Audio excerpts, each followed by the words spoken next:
What's up, guys? Welcome to Zero Fidelity, and in this video I'm going to go over 15 things that I think every audiophile should keep in mind as they go through their hi-fi journey. Now, to be clear, the previous videos that I've uploaded were more geared towards people who are new to this hobby, but in this video I'm going to actually start laying down some fairly advanced stuff, so this video should not only be useful to people who are new to this, but also to people who've been around hi-fi for many years. So what I'm going to do is I'm going to start off with some fairly simple stuff, and as the video goes on we're going to get to more advanced topics. So with that said, let's get right to it. Alright, so let me get some cliched stuff out of the way. And the first thing, honestly, it sounds like it comes from a hi-fi fortune cookie, but it's true, and that is to always trust your own ears. Because at the end of the day, it doesn't matter what your friends say, it doesn't matter what reviewers have to say. When it comes to building a system, all that matters is what sounds good to you, because it's your experience, it's your money, and it's your time. Alright, so on the back end of that, while it's important to trust your own ears, do not confuse your opinion with fact. The bottom line is that there are a whole host of variables that influence why we prefer the things that we prefer. And just because you prefer, say, product A over products B and C, doesn't mean that product A is objectively superior to everything else.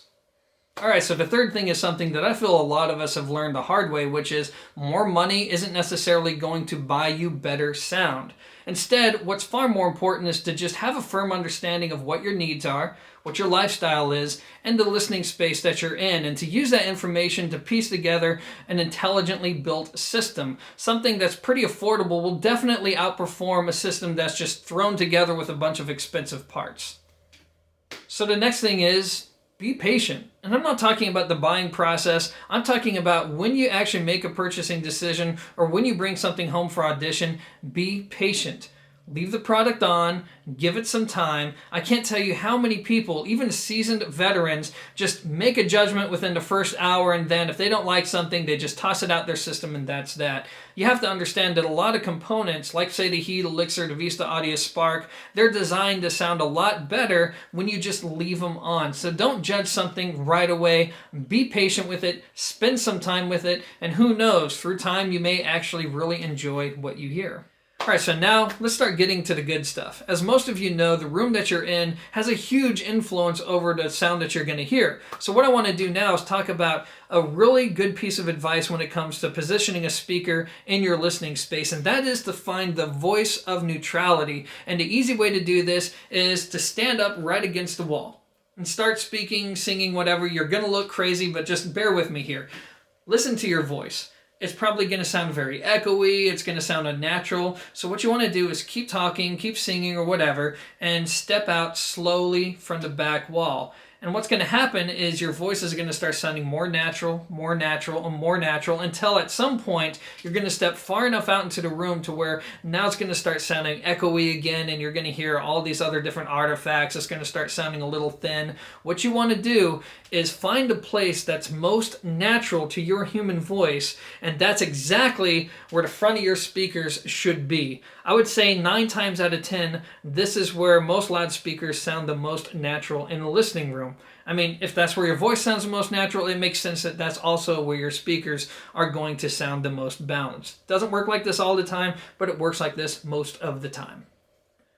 Alright, so speaking of positioning, the ugly truth is that sometimes the best place for your speakers isn't the most aesthetically pleasing position. So let's face it, a lot of us like aesthetic symmetry, but when it comes to speakers and how they load a space with sound, sometimes in order to get the best presentation and the best, most accurate pinpoint imaging, well, sometimes speakers are going to need to be placed differently. There's going to be times where one speaker may needs to be towed in pretty severely and the other needs to be pointed out a little bit more, which never looks good. Then there's going to be times where one speaker may need to be pushed out maybe a few inches, sometimes even up to a foot out in front of the other, and so on and so forth. So it's kind of an ugly truth, but sometimes in order to get the best sound, you need to forego your aesthetic symmetry.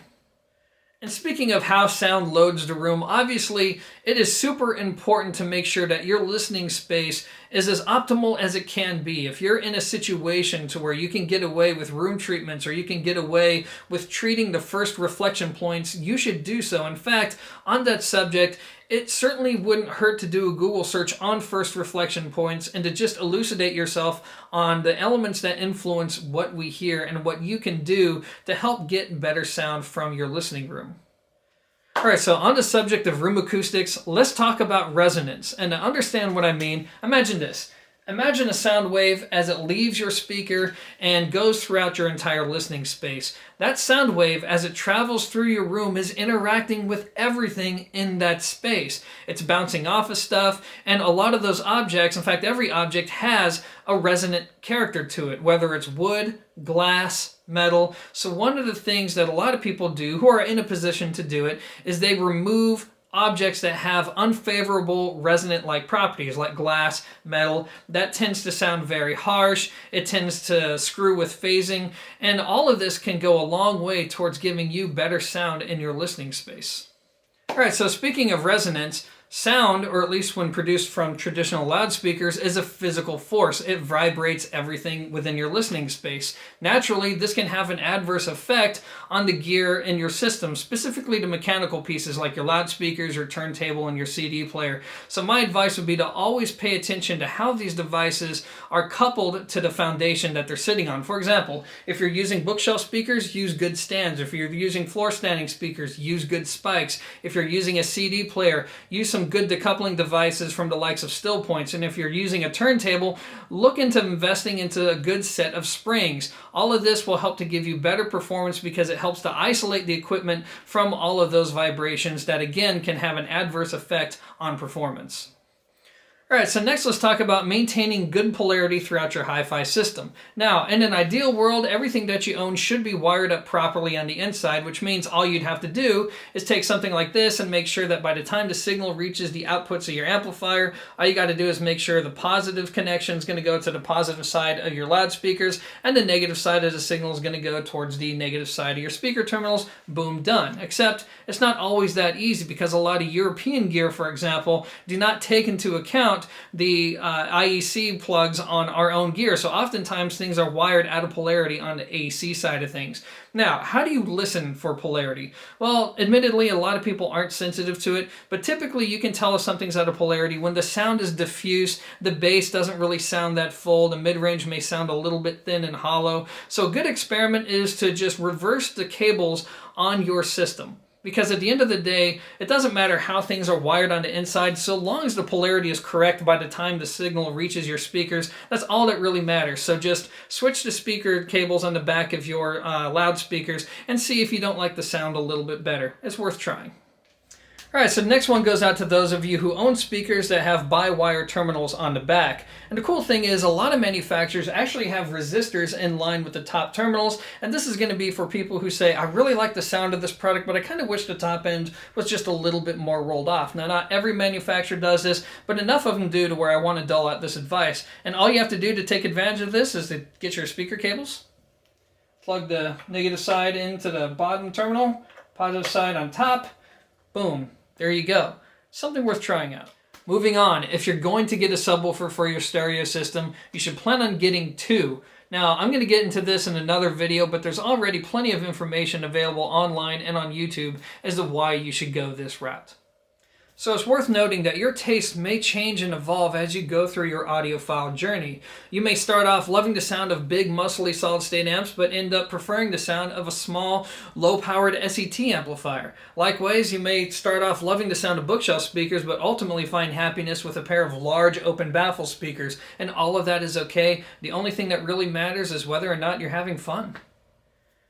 Alright guys, we're almost done. The second to last thing that I want to mention is something that I feel is very important, especially for veterans, which is to keep an open mind. Now, I know I said this in another video, but it bears repeating because as you accrue more experience, it's very easy to become jaded. In fact, I remember when I first got into this hobby, one of the people that took me under their wings had a tremendous amount of experience, and it was impossible to have a good conversation with them because every time I said, oh, look at this new speaker, they would just go like, oh yeah, it's just an MDF box with drivers, who cares? And while they may not have been entirely wrong with their lack of enthusiasm, and I understood where they were coming from, they just shut the door on just about everything because they'd seen it before and they're just no longer interested, and that's fine.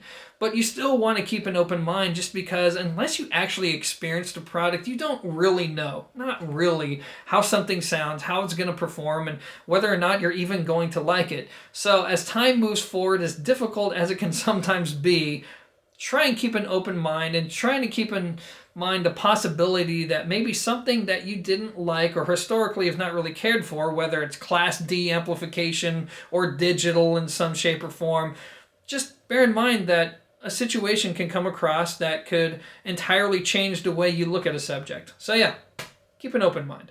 All right, for the last thing, you know I can't help but be a little bit cliche with this one, and that's going to be to share the experience. I mean, if you've put all this time and energy into building a kick-ass sound system, share it with somebody. Share the experience of great music and great sound with another person, because you have no idea what kind of an impact that could possibly have on them. And who knows, if everything works out right, they might be asking you about a stereo system that they can assemble for themselves, just so they can get a slice of what it's like to listen to the music that you love delivered to you in a way that you never thought possible before. Anyways, guys, that's just my take on all of this. Hopefully some of you found this video to be useful. Thanks for watching. Enjoy the music, and until next time, peace.